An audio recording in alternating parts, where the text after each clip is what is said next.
Boss ఇచ్చిన టాస్క్‌లో మీరు గమనించారో లేదో, ఈ రంగు పడుద్ది టాస్క్‌లో అయితే గౌతమ్‌ని ఎలా నిఖిల్ కాళ్ళు పట్టి ఈడ్చేస్తూ ఉన్నాడు. అయితే ఇది ఫిజికల్ టాస్కే అనడం లేదు. కానీ ఈ ఫిజికల్ టాస్క్ ఉన్నప్పుడైనా కూడా రంగు పడుద్ది అనే టాస్క్ ఇచ్చినప్పుడు బిగ్ బాస్ ఇచ్చిన టాస్క్ ఏంటి?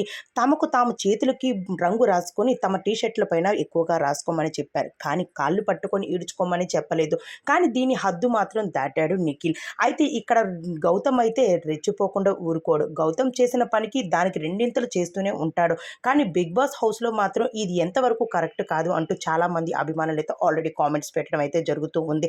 అయితే వీరిద్దరికీ ఇచ్చిన టాస్క్‌లో అయితే నిఖిల్ విజేతగా, అలానే గౌతమ్ అయితే ఓడిపోవడం అయితే జరగలేదు. కానీ చాలామంది అభిమానులు మాత్రం వీరిద్దరు కూడా విజేతగానే నిలుస్తారు. ఎందుకు అంటే అక్కడ నిఖిల్ అయితే చేసింది తప్పు. కానీ గౌతమ్ మాత్రం చాలా బాగా గేమ్ ఆడాడు. అయితే నిఖిల్ చేసింది ఏంటి అంటే అసలు కిందన పడిపోయిన గౌతమ్‌ని అలా కాళ్ళు పట్టుకొని లాగడం అన్నది కరెక్ట్ కాదు అంటూ ఒక్కసారిగా ఫైర్ అవుతూ వచ్చారు. అయితే బిగ్ బాస్ హౌస్‌లో ఇవన్నీ ఎలా జరుగుతూ ఉన్నాయి? బిగ్ బాస్ ఎలా చూస్తూ ఉండిపోతున్నారు అంటూ హౌస్‌లో ఉన్న కంటెస్టెంట్స్ ఫైర్ అవుతూ వచ్చేస్తూ ఉన్నారు.